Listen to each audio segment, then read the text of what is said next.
नमस्कार, स्वागत है आपका हमारे इस विशेष बुलेटिन में। मैं हूं रेशमा आपके साथ और मेरे साथ है मनीषा।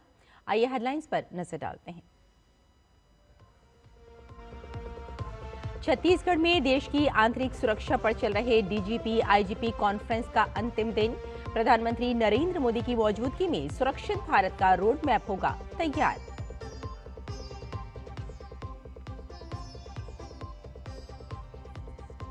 हर महीने के आखिरी रविवार की तरह आज भी प्रधानमंत्री करेंगे मन की बात।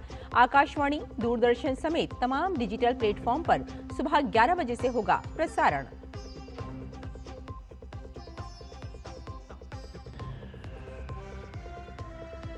संसद के शीतकालीन सत्र से पहले आज सर्वदलीय बैठक। सदन के सुचारू संचालन के लिए सभी राजनीतिक दलों से सहयोग मांगेगी सरकार।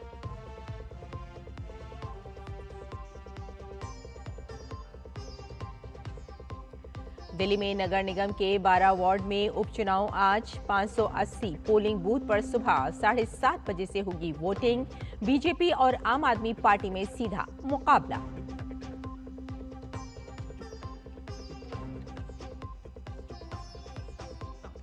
आज शाम तक चक्रवाती तूफान दितवाह के तमिलनाडु, पुडुचेरी, आंध्र प्रदेश तट की ओर बढ़ने का खतरा। हजारों राहत कैंप सक्रिय, लोगों को घर में रहने की सलाह।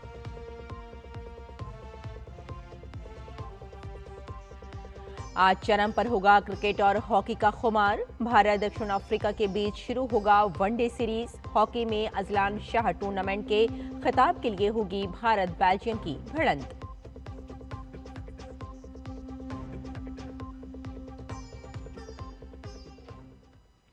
और आइए अब समाचारों पर डालते हैं विस्तार से नजर। छत्तीसगढ़ के नवा रायपुर में 28 नवंबर से चल रहे पुलिस महानिरीक्षकों के सम्मेलन का आज आखिरी दिन है। प्रधानमंत्री नरेंद्र मोदी इस सम्मेलन की अध्यक्षता कर रहे हैं। विकसित भारत सुरक्षा आयाम विषय पर इस सम्मेलन में वामपंथी उग्रवाद, आतंकवाद निरोध, आपदा प्रबंधन, महिला सुरक्षा और पुलिस व्यवस्था में फॉरेंसिक विज्ञान और एआई के उपयोग जैसे प्रमुख सुरक्षा मुद्दों पर विस्तृत चर्चा की जा रही है। सम्मेलन में कल देश की सुरक्षा व्यवस्था के विभिन्न पहलुओं पर व्यापक विचार विमर्श किया गया। प्रधानमंत्री नरेंद्र मोदी आज सुबह 11 बजे आकाशवाणी पर मन की बात कार्यक्रम में अपने विचार साझा करेंगे। ये इस मासिक रेडियो कार्यक्रम की 128वीं कड़ी होगी। ये कार्यक्रम आकाशवाणी और दूरदर्शन के समूचे नेटवर्क, आकाशवाणी समाचार वेबसाइट और news on air mobile app पर प्रसारित किया जाएगा। इसका सीधा प्रसारण आकाशवाणी समाचार, डीडी न्यूज, प्रधानमंत्री कार्यालय और सूचना व प्रसारण मंत्रालय के यूट्यूब चैनलों पर भी किया जाएगा।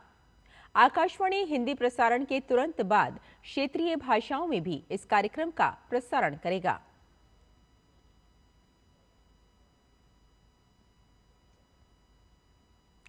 कल से संसद का शीतकालीन सत्र शुरू होगा। उससे पहले आज सरकार ने सर्वदलीय बैठक बुलाई है। इस बैठक में दोनों सदन के राजनीतिक दलों के फ्लोर लीडर्स मौजूद होंगे। संसदीय कार्य मंत्री किरेन रिजिजू इस बैठक में इस बात पर फोकस करेंगे कि कैसे संसद की कार्यवाही सुचारू रूप से चले।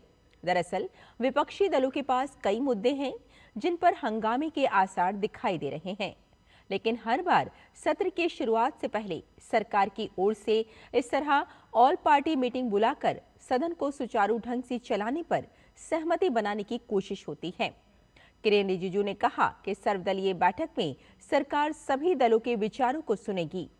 संसद का शीतकालीन सत्र 19 दिसंबर तक चलेगा। इस दौरान कई महत्वपूर्ण विधेयकों पर चर्चा होने और उनके पारित होने की संभावना है।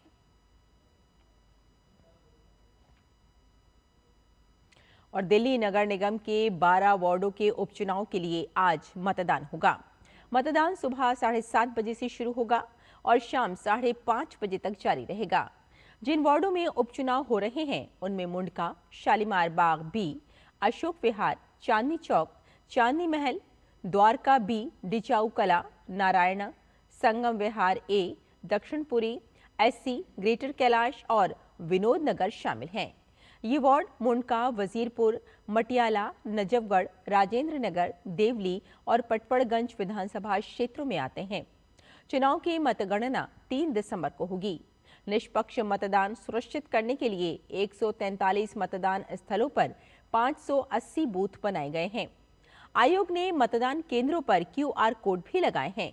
इससे मतदाता वोट देने के बाद ऑनलाइन फीडबैक दे पाएंगे।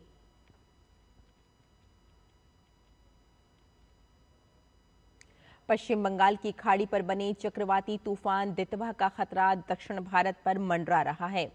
आज इसके उत्तरी तमिलनाडु पुडुचेरी तट के समानांतर लगभग उत्तर की ओर बढ़ने की संभावना है और तमिलनाडु पुडुचेरी तट से न्यूनतम 50 किलोमीटर और 25 किलोमीटर की दूरी पर दक्षिण पश्चिम बंगाल की खाड़ी पर केंद्रित रहेगा।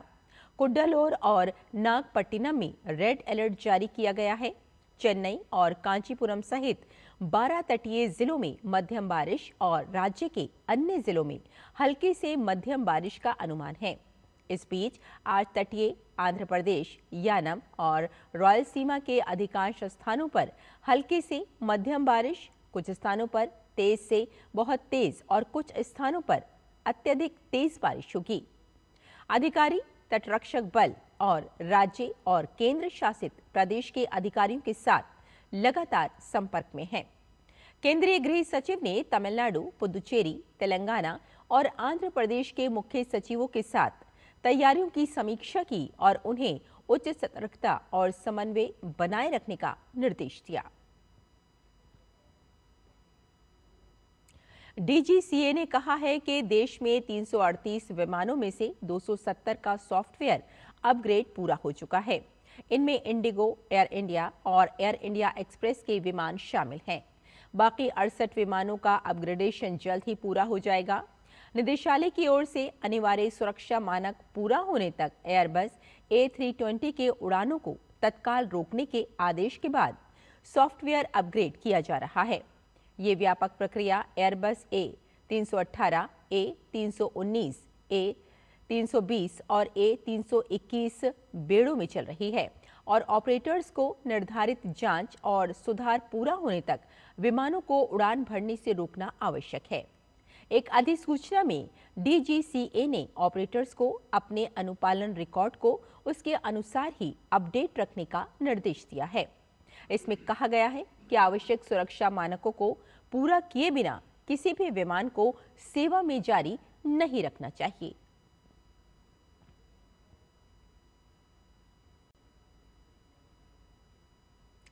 और भारत और दक्षिण अफ्रीका के बीच 3 मैच की वनडे सीरीज आज से शुरू होने जा रही है। सीरीज का पहला मैच रांची में खेला जाएगा। घरेलू मैदान पर टेस्ट सीरीज में अफ्रीकी टीम से मिली करारी हार के बाद टीम इंडिया वनडे सीरीज में जीत के इरादे से उतरेगी। इस सीरीज में सबकी नजरें भारतीय टीम के सबसे अनुभवी प्लेयर्स रोहित शर्मा और विराट कोहली पर लगी होंगी।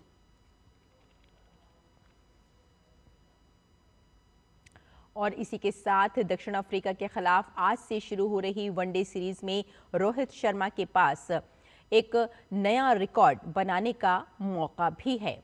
रोहित शर्मा सिर्फ 3 छक्के लगाते ही पाकिस्तान के शाहिद आफरीदी को पछाड़कर वनडे क्रिकेट में सबसे ज्यादा छक्के लगाने वाले खिलाड़ी बन जाएंगे। रोहित शर्मा ने इस साल 2007 से अब तक 276 वनडे मुकाबलों में 349 छक्के लगाए हैं।